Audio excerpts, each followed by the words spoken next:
Buenas a todos. Hoy los invito a ver un nuevo capítulo denominado órbita en esta sección de anatomía de cabeza y cuello. La órbita es una cavidad muy importante ya que forma parte de un tercer piso que denomino yo, donde el primer piso es la cavidad bucal, un segundo piso es la cavidad nasal y los senos paranasales, luego tenemos este tercer piso que es la órbita y un cuarto que es la cavidad craneal, ¿ya? La cavidad encefálica. Entonces, esta órbita es el continente de un contenido que es el globo ocular. La órbita se compone de varios huesos: esfenoides, frontal, etmoides, maxilar, lagrimal, cigomático y palatino. Les invito a ver este gran capítulo de órbita.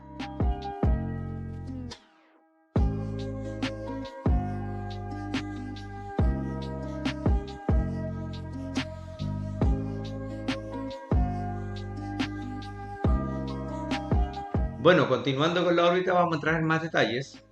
La órbita tiene un borde o reborde supraorbitario que está compuesto por el hueso frontal. El borde lateral está compuesto por el hueso frontal y cigomático.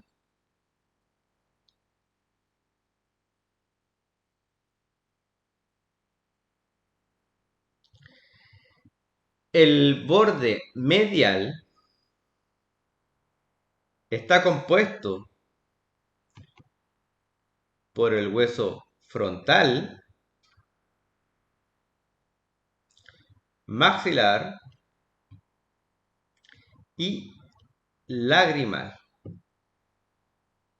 En tanto, el borde inferior está compuesto por el hueso maxilar, nuestro borde inferior, por el hueso maxilar y el hueso cigomático.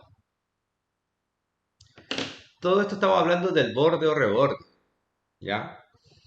Ahora vamos a entrar en más detalles con respecto a las paredes. Esta cavidad orbitaria tiene forámenes, como el foramen óptico, como la fisura orbitaria superior, la fisura orbitaria inferior, el foramen etmoidal anterior, el foramen etmoidal posterior y el conducto nasolagrimal, ¿ya? Ahora vamos a ir a desmenuzar, a explicar cada pared de esta cavidad orbitaria, que a fin de cuentas es una pirámide. Como es una pirámide, tenemos cuatro paredes: pared lateral, pared medial, techo y piso. Y si es una pirámide, tenemos un vértice que está orientado hacia posterior. La pared lateral, la pared lateral está compuesta de la cara orbitaria del hueso cigomático. ¿Ok? El hueso cigomático es fundamental en la formación orbitaria y especialmente su apófisis frontal, que se une con la apófisis cigomática del hueso frontal. Esta es una zona de fracturas, ¿ya? Es una zona de fractura donde generalmente el rasgo de fractura puede estar ubicado en la articulación fronto-cigomática.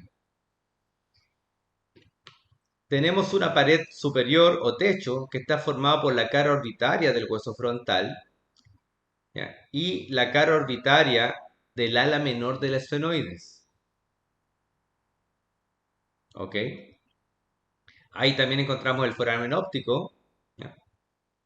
Que sabemos que por el foramen óptico pasa la arteria oftálmica y el nervio óptico. Tenemos la pared medial. La pared medial está formada por la apófisis frontal del hueso maxilar. Antiguamente esta apófisis se llamaba apófisis ascendente del hueso maxilar. La cara orbitaria del hueso etmoides, atrás, ¿ya? El hueso lagrimal también,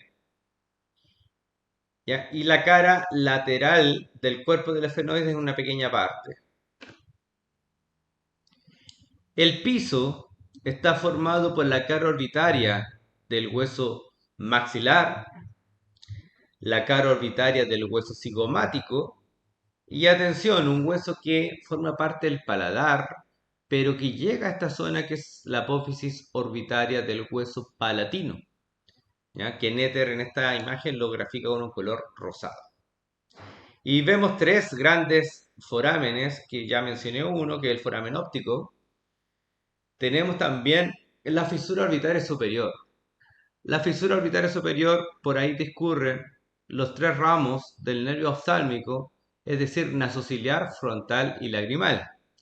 Además, discurre el tercer par o nervio oculomotor, el cuarto par o nervio troclear, el sexto par o nervio abducens y también discurren las venas oftálmicas, además de la raíz simpática del ganglio ciliar.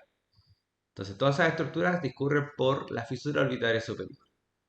Esta fisura orbitaria superior antiguamente se conocía como hendidura ya esfenoidal. ¿Por qué hendidura esfenoidal? Porque está formada exclusivamente por el hueso esfenoides. En cambio, la fisura orbitaria inferior se conocía como hendidura esfenomaxilar, porque está formada entre ambos huesos ya mencionados. Esta fisura orbitaria inferior sirve para que discurran el nervio infraorbitario, la vena y la arteria homónima, los nervios cigomáticos, que también pasan por ahí, ¿ya? Y algunos ramos orbitarios del nervio maxilar. Entonces ya describimos las cuatro paredes, ¿ya? Las cuatro paredes de este hueso, el vértice, ¿ya? Y ahora en el modelo vamos a ir viendo distintos aspectos, ¿ya? Acá hay otra imagen de la órbita donde vemos cómo se compone, estas láminas de Fernando García Hernández, donde vemos cómo se compone la órbita con el hueso frontal, el hueso lagrimal, el hueso etmoides, el hueso maxilar, el hueso cigomático, el maxilar es el que está aquí en número 8, ¿ya? El hueso cigomático, el hueso frontal, el hueso esfenoides, ¿ya? Ahí está la apófisis orbitaria del hueso palatino, ¿ya? Y aquí también tenemos la cara orbitaria del hueso maxilar y la apófisis frontal del hueso maxilar.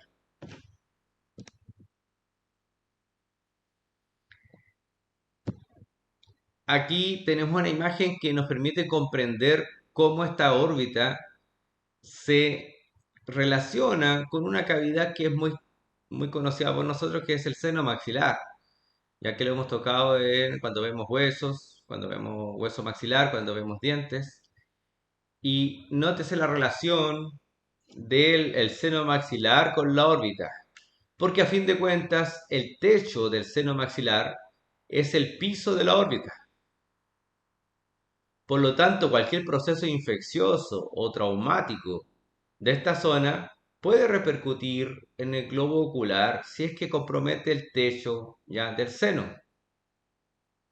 Como lo vamos a ver en la pizarra, como aplicación clínica hay una fractura de blowout que compromete esta zona por presión, por una presión. Una presión excesiva en el globo ocular que rompe el piso de la órbita, que a la vez es el techo del seno maxilar. También tenemos el anillo de Zinc, o anillo tendinoso de Zinc, donde nos grafica todo lo que va dentro de este anillo tendinoso, que está compuesto por 5 de los 6 músculos oculares.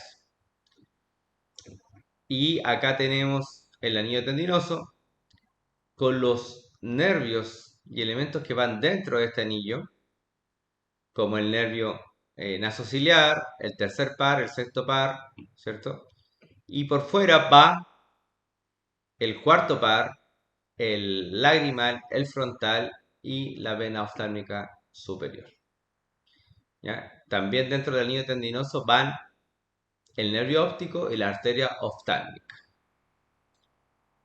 Ahora vamos a ir al modelo a ver algunos detalles anatómicos de las estructuras de la órbita. Ahora vamos a analizar este modelo. Primero vamos a partir de lo general a lo particular.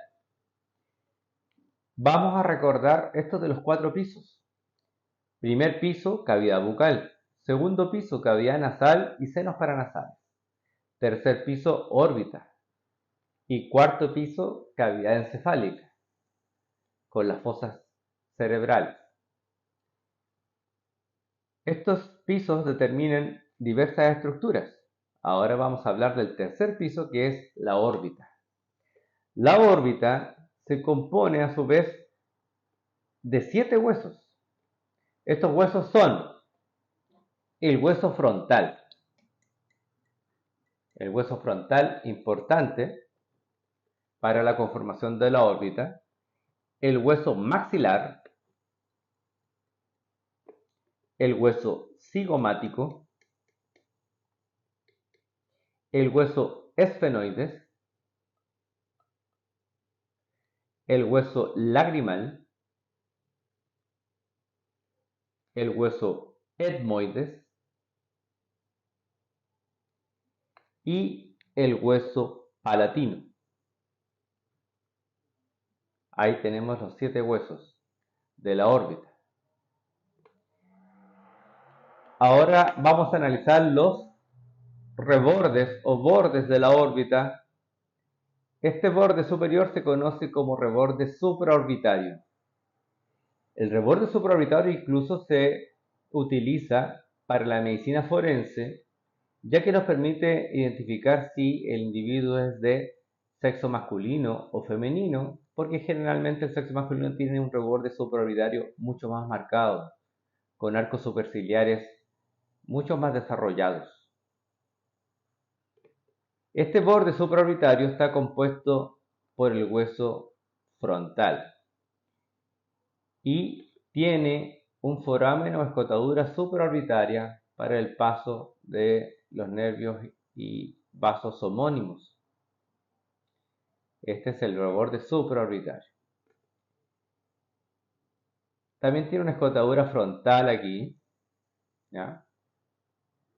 Y tiene esta apófisis, que es la apófisis cigomática del hueso frontal, que se articula con la apófisis frontal del hueso cigomático.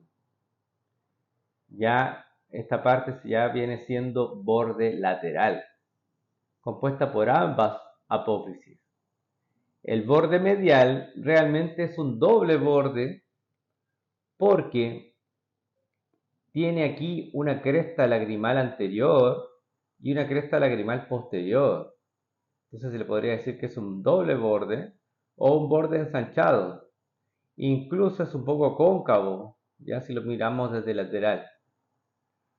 Este borde está compuesto por el hueso maxilar, el hueso lagrimal y en parte un poco el hueso frontal.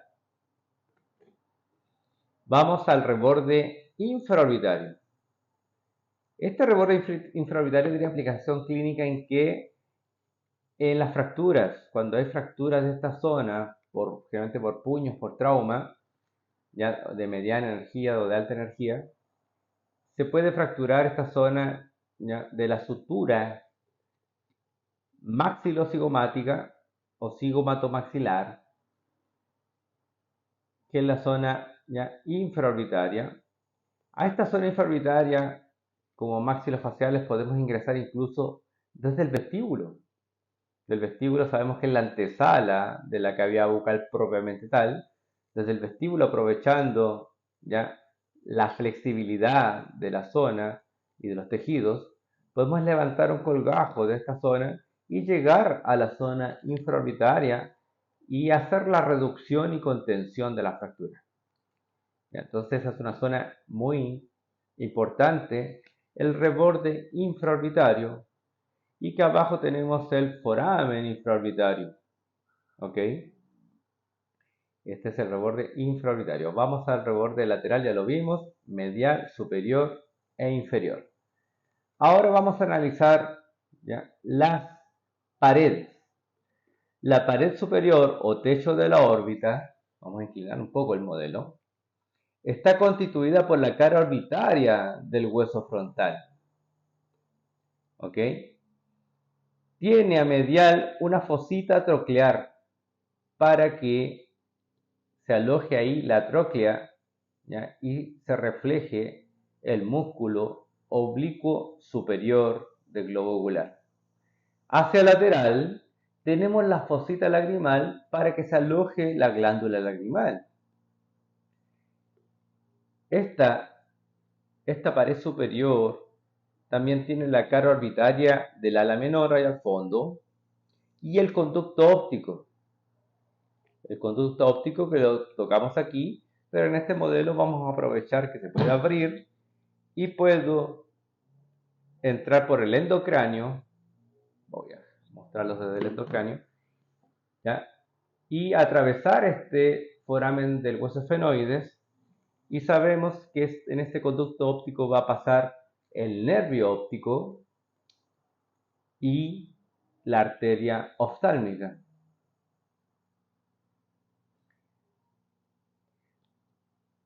El límite de esta pared superior es la fisura orbitaria superior, que la limita de la cara lateral o de la pared lateral de la órbita. Vamos ahora a la pared inferior o piso de la órbita. Está formada por la cara orbitaria del hueso cigomático, la cara orbitaria del hueso maxilar y la apófisis orbitaria del hueso palatino. Y está separada de la cara lateral por la fisura orbitaria inferior. A fin de cuentas, entonces, las fisuras orbitarias sirven de separación. La fisura orbitaria superior sirve de separación entre el techo y la pared lateral, y la fisura orbitaria inferior sirve de separación entre el piso y la pared lateral. Vamos ahora a la pared lateral de la órbita. La pared lateral está constituida también por la cara orbitaria, ¿ya?, del hueso cigomático y la cara orbitaria del ala mayor del esfenoides. Es una pared bastante simple. Se podría considerar un poco también, ¿ya?, algo de la cara orbitaria del hueso frontal. Vamos a la pared medial. La pared medial está constituida por la apófisis frontal del hueso maxilar, el hueso lagrimal, que aloja el saco lagrimal y representa el inicio de un conducto importante que es el conducto lacrimonasal o lagrimonasal y que sabemos que va a desembocar en el meato inferior de la fosa nasal. Acá también tenemos en esta pared medial la cara orbitaria del etmoides, específicamente del laberinto etmoidal. Esta es una cara muy delgada, una lámina papirácea, y que tiene dos forámenes, foramen etmoidal anterior y posterior. También hacia el lateral tenemos la cara lateral del cuerpo del esfenoides, en el fondo. Y terminamos en el vértice de la órbita, que se corresponde con la fisura orbitaria superior. Tal como les dije recién, sabemos que la fisura orbitaria superior pasa la mayor cantidad de elementos, como el nervio nasociliar, el nervio lagrimal, frontal, que son el primer ramo del nervio trigémino, es decir, del nervio oftálmico, el tercer par, ¿ya?, o oculomotor, el cuarto par o troquear, el sexto par abducens, también tenemos las venas oftálmicas y la raíz simpática para el ganglio ciliar. Entonces son elementos numerosos los que pasan por la fisura orbitaria superior y la fisura orbitaria inferior, los nervios cigomáticos, el nervio infraorbitario, la arteria y su vena respectiva homónima y los ramos orbitarios que también pasan por ahí. Algunos autores también consideran la vena oftálmica inferior en la fisura orbitaria inferior.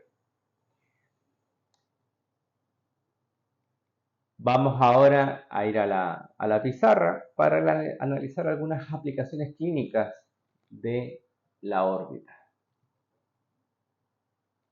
Aquí en la pizarra vamos a lanzar algunas aplicaciones clínicas con respecto a la órbita. Uno de los aspectos importantes que se suscita en la cavidad orbitaria es este tipo de fractura que se conoce como fractura de blowout, que consiste en una presión demasiado excesiva en la zona ocular, por ejemplo, a través de un pelotazo, por ejemplo, una pelota de tenis, que llega a la zona ocular, donde no hay protección, y el contenido del globo ocular, este estallido, genera una presión excesiva en la zona del piso de la órbita, que es una de las zonas más delgadas, con la consecuente fractura del piso de la órbita, que como recién dijimos es el techo del seno maxilar, y se produce entonces esta fractura en la zona inferior. ¿Ya? Aquí se produce la fractura. Y hay que colocar, generalmente se coloca una malla de titanio para darle soporte al globo ocular. Es un aspecto relevante de la cavidad orbitaria donde se ve comprometido este continente que digo yo, que alberga al ojito. Ahora, otro aspecto importante de la órbita son las fracturas que se producen en las uniones de los huesos. ¿Ya? Fundamentalmente en la unión fronto-cigomática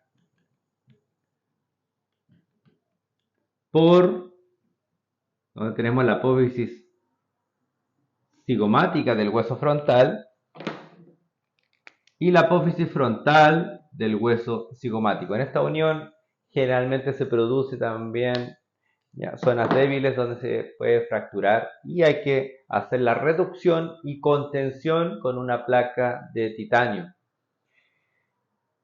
Esta situación también se puede repetir en la zona del reborde infraorbitario, en la unión de ambos huesos, ¿ya? Y en general en cualquier parte del reborde. Otro aspecto anatómico que vamos a considerar es la zona del piso de la órbita.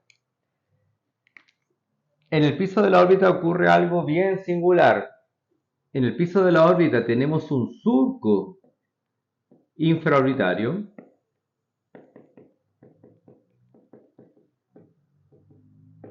que luego pasa a un conducto infraorbitario